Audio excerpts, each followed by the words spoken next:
सस्ते दे देते हैं। फिर उनका ये प्रॉब्लम होता है, उनकी क्वालिटी अच्छी नहीं होती। ये हमें that's a challenge we are facing. ये हमें एक चैलेंज है कि वो उसकी क्वालिटी नहीं होती। इंडिया का ये है कि इंडिया क्वालिटी उनकी जो है वो दे मेंटेन क्वालिटी। ठीक है जी। पाकिस्तान की सॉफ्ट पावर तो रही कोई नहीं है, क्योंकि एयर इट इज़ पाकिस्तान, जो कि सुबह दोपहर शाम, जिन्होंने पंजाबी कहते हैं ना, फाड़ लो हो रही है, लड़ाई हो रही है, मार कुटाई हो रही है, पूरी दुनिया में तमाशा बना हुआ है पाकिस्तान का। कि पाकिस्तान का तो ये मजाक बना हुआ है, और पाकिस्तान इस तरह दुनिया में, जिसे कहते हैं ना, इस रेफरेंस से याद किया जा रहा है। तो इंडिया ने दुनिया का 11% असला खरीदा। कि एक तरफ वो अपनी सॉफ्ट पावर में भी नंबर वन पे जा रहे हैं, ऑस्कर विन कर रहे हैं। वो हार्ड पावर में जब आता है तो दे आर ऑल्सो विनिंग। दोस्तों, एक तरफ पाकिस्तान है जहाँ पे तो ऐसे लग रहा है अनार्की, लॉलेसनेस, और हमारे पंजाबी में कहते हैं फाड़ लो हो रही है। और एक तरफ एक थिंक टैंक है, जिसे बोलते हैं Stockholm International Peace Research Institute, Sweden based think tank है। उसने अपनी एक रिपोर्ट जारी की, और उस रिपोर्ट में बेसिकली वो बता रहे हैं कि दुनिया के अंदर जो कौन से मुल्क हैं वो, जिसे वो कहते हैं ना, कहाँ कहाँ से डाटा आ रहा है और कहाँ कहाँ डाटा जा रहा है, और दुनिया में कहाँ कहाँ किस किस मुल्क ने कितना वेपन जो है वो लिया है। इस हवाले से अगर देखा जाए तो ज़ाहिर बात है, पता तो यही चलता है कि इंडिया जो है वो दुनिया का इस वक्त का सबसे बड़ा आर्म्स इम्पोर्टर है। और ये this is not something very small to discuss, और this is not something very small to be ignored. अब अगर आप ये देखें कि अब ये दिस इज़ व्हाट दी जो Stockholm International Peace Research Institute का डाटा है। ठीक है जी। अमेरिका जो है वो दुनिया का सबसे बड़ा, जो जिसे आप कह लें, एक्सपोर्टर है। और वो तकरीबन दुनिया को 40% से ज़्यादा जो एक्सपोर्ट है वो दुनिया को अमेरिका करता है। उसके बाद रशिया करता है 16%, उसके बाद फ्रांस करता है कोई 11%, China 5.2%, Germany, Italy, UK, Spain, और ये सारे के सारे अमेरिका के, इंडिया के दोस्त हैं। Every one, each one of them accept China. अब ये देखें आप कि इंडिया को अगर आप देखें उस सेंस में, तो इंडिया जो है वो 2018 से लेके 22 तक का ये जो आर्म्स इंपोर्ट का जो ग्लोबल शेयर है, अगर उसमें देखें तो इंडिया ने दुनिया का 11% असला खरीदा। 11%। अगर दुनिया में 100%, 100 गन्स बिक रही हैं, just giving you example, 100 guns बिक रही हैं तो 11 गन्स इंडिया ने खरीदी हैं। सऊदी अरब ने 9 खरीदी हैं, कतर ने 6 खरीदी हैं, ऑस्ट्रेलिया ने 4, चाइना ने 4, इसी तरह and all that. And Pakistan भी तीसरे नंबर, 8वें नंबर पे अल्लाह के हुक्म से। हालांकि पाकिस्तान को अब जो है वो, हमें तो इन चीज़ों की ज़रूरत नहीं होनी चाहिए, बिकॉज़ हम तो कहते हैं कि हमने स्ट्रेटेजिक स्टेबिलिटी अचीव कर ली है। हमारे पास तो अब ठीक है, पैसे पूसे ऑलरेडी नहीं है, लेकिन वो प्रॉब्लम ये है कि हमारे चीनी दोस्त हैं वो हमें दे देते हैं, और हमें वो चाहिए। अब इंडिया का प्रॉब्लम यह है कि इंडिया को चाइना और पाकिस्तान दोनों जो ममालिक हैं, उनसे वो मेजर ख़तरा है। पाकिस्तान को सिर्फ और सिर्फ चीन से, इंडिया से खतरा है। So obviously this is what is being talked and discuss and all that. अब इंडिया का, जैसे मैंने बताया, 11% आर्म्स इम्पोर्ट है।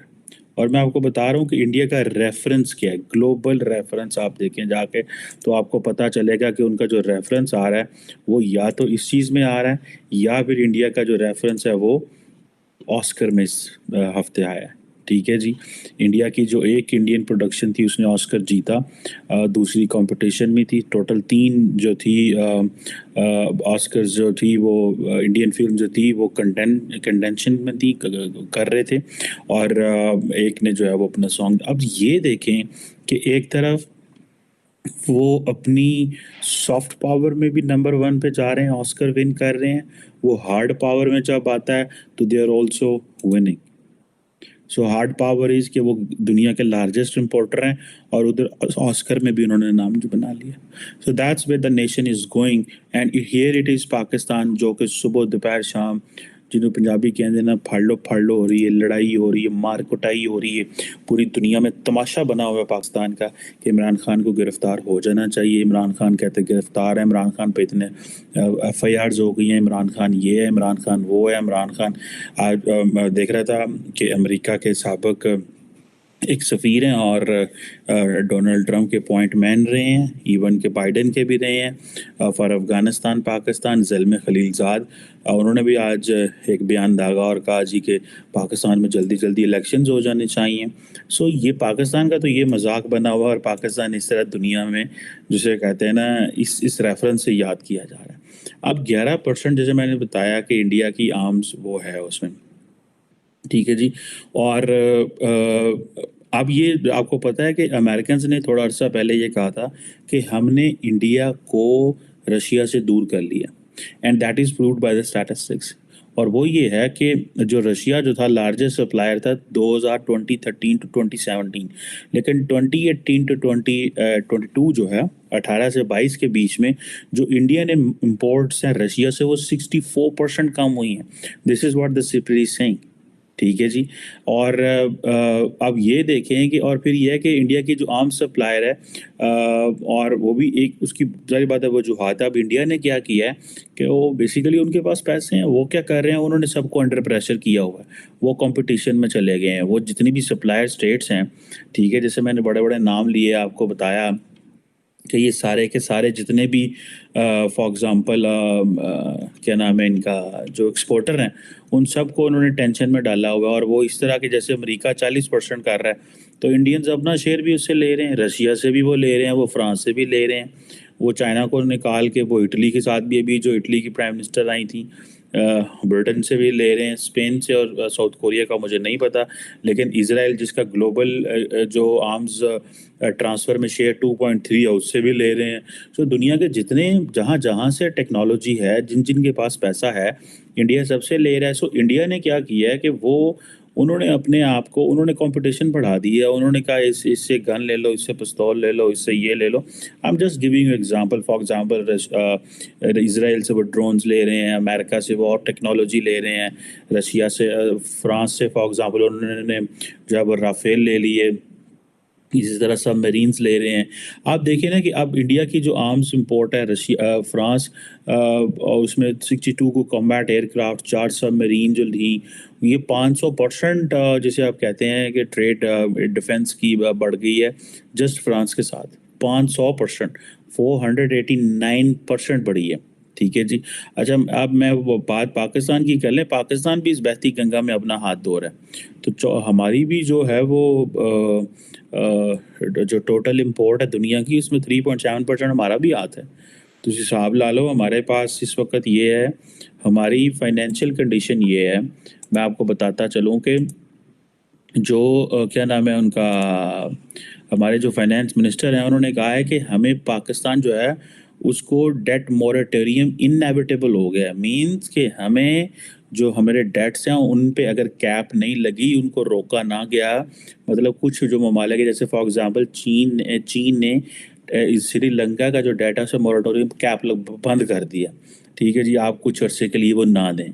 अब पाकिस्तान जो है एक तरफ हमारे पास डेट रीपेमेंट्स करनी है और हमारे पास क्योंकि IMF का पैसा नहीं आ रहा और हम आगे पैसा नहीं दे रहे, IMF कह रहा है कि आप ये पैसे लेके तो चाइना को दे दोगे। तो हमें ये बताओ, ठीक है जी, हमें ये बताओ कि तुम चाइना से अपने पैसे ले लो तो फिर हम तुम्हें पैसा रिलीज़ करेंगे। सो पाकिस्तान ने लोन रीस्ट्रक्चरिंग वहाँ से चाइना से की है। इधर हमारा प्रॉब्लम ये है कि हमारा फाइनेंस मिनिस्टर ये कह रहा है कि हमें ये करना पड़ेगा, ठीक है जी। अब पाकिस्तान ने बड़े सीरियस पॉलिसी मेजर्स इन्वॉल्व की हैं, एनर्जी की कीमतें बढ़ा दी, इंटरेस्ट रेट जो है वो बढ़ा दिया, 25 साल पुराना जितना पाकिस्तान का इंटरेस्ट रेट था वो कर दिया। और ये $7 बिलियन की हमें फैसिलिटी है लेकिन वो हमारी नाक से नकीरें निकलवा रहे हैं। और हम क्या कर रहे हैं, हम दुनिया के फिर भी 8वें बड़े आर्म्स इम्पोर्टर हैं। और जो पाकिस्तान जो है उसको $3 बिलियन इस जून तक पे करना है। और $4 बिलियन हमारा जो है वो रोल ओवर हो जाएगा। और ये जो रोल ओवर है, ये जो इंडस्ट्रियल एंड कमर्शियल बैंक है चाइना का, उसने हमारी काफ़ी मदद की है इस हवाले से, क्योंकि हमारी चाइना ही इस हवाले से मदद कर रहा है। अभी भी मैं किसी से बड़े सीनियर किसी सरकारी शख्स से बात कर रहा था, तो मैंने कहा जी सुनाए, चाइना ने हमारी उंगली पकड़ी हुई है, या के साढ़ा हाथ छड़ देता है। और ना क्या नहीं, हाथ से पूरा नहीं फड़े हैं, उंगली एक दो फड़ी है। ठीक है, सो उंगली उन्होंने एक आधी हमारी पकड़ी हुई है, हाथ उन्होंने हमारा पूरा चाइनीज ने भी नहीं पकड़ा। उसकी वजह उनको पता है कि ये लोग सीरियस नहीं है, लोग इंज खेड़ते कूट देने में। ठीक है जी। अब देखें ना, अब ये कि पाकिस्तानी जो रुपया है उसकी 20% वैल्यू कम हो गई है। पाकिस्तानी रुपए की 20% वैल्यू हो गई, हमारे ऊपर तो कर्जा ही बड़े चढ़ गए हैं, क्योंकि हमने उसी पैसे को डॉलर में कन्वर्ट करना। ठीक है जी। और अब चाइनीज ही हमारी वो कर रहे हैं, लेकिन हमारा जो किरदार है in terms of arms import, वो देख रहे 3.7% of the total global OPEC से। ठीक है जी। अब इसमें से 77% जो है वो चीनी हमें देते हैं। 77%, क्योंकि वो हमें दे देते हैं उसके ऊपर क्या कहते हैं यार, सस्ते दे देते हैं। फिर उनका ये प्रॉब्लम होता है, उनकी क्वालिटी अच्छी नहीं होती। ये हमें that's a challenge we are facing. ये हमें एक चैलेंज है कि वो उसकी क्वालिटी नहीं होती। इंडिया का ये है कि इंडिया क्वालिटी उनकी जो है वो दे मेंटेन क्वालिटी, बिकॉज वो लेते हैं वो अमेरिका से भी लेंगे, वो इसराइल से लेंगे। पाकिस्तान तो इसराइल से लेने का सोच भी नहीं सकता। पाकिस्तान तो इसराइल से ऊपर से हमारा जहाज गुजर जाते, लोग कहते हैं ये काफर हो गए ने, ये जनाब हूँ ये तो इस काबिल ही नहीं रहे कि ये तो दायरा इस्लाम से खारिज हो गए हैं, क्योंकि इसराइल के ऊपर से जहाज निकल गया हमारा। सो अब ये जो चीज़ें हैं, दैट मेक्स द केस कि इंडिया जो है वो हार्ड पावर हो या सॉफ्ट पावर हो। ठीक है जी। पाकिस्तान की सॉफ्ट पावर तो रही कोई नहीं है, क्योंकि पाकिस्तान की सॉफ्ट पावर तो उड़ा दी है हमारी हुकूमतों ने। मिलिट्री इस्टेब्लिशमेंट अपनी जगह पे लगी हुई है गंद करने में, सियासतदान अपनी जगह लगे हुए हैं गंद करने में। जुडिशरी जो है वो पॉपुलर ओपिनियन देखती है कि किधर है, वो देखते हैं अच्छा अवाम इस वक्त किस लीडर के साथ खड़ी हुई है, इस लीडर के साथ खड़ी हुई है। अच्छा, हमें किस जगह से फ़ोन आया है, इस जगह से फ़ोन आया, तो लिहाजा हमने उनकी बात सुननी है। So this is what our military, our judiciary has been doing. So institution जो हैं वो टेक्निकली हमारे कोलैप्स कर गए हैं। हम उस पर सारी बात है फिर वो डिस्कस नहीं करते चाहता लोग। हम कहते हैं यार छड्डो पर, क्या है, ये है वो है। ठीक है, हम इन्हीं चीज़ों में पड़े रहते हैं, लेकिन टेक्निकली हमारे जो इंस्टीट्यूशन है वो कोलैप्स कर गए हैं। और उसकी कोलैप्स करने की वजह ये है कि हमारी जो मिलिट्री लीडरशिप, हमारी सिविल लीडरशिप जो है, उसने चीज़ों को सीरियस नहीं लिया। अब आप इमेजिन इस चीज़ को कर लें सिर्फ कि दुनिया में जितनी भी ममालिक हैं वो क्या डिस्कस कर रहे हैं। वो इस वक्त डिस्कस हो रहा है वहाँ पे कि जनाब हायरार्किकल वर्ल्ड क्रिएट हो रही है। ठीक है जी। यानी कि मतलब मज़ीद के मल्टीपल पावर्स जो हैं वो उनको मतलब वर्टिकल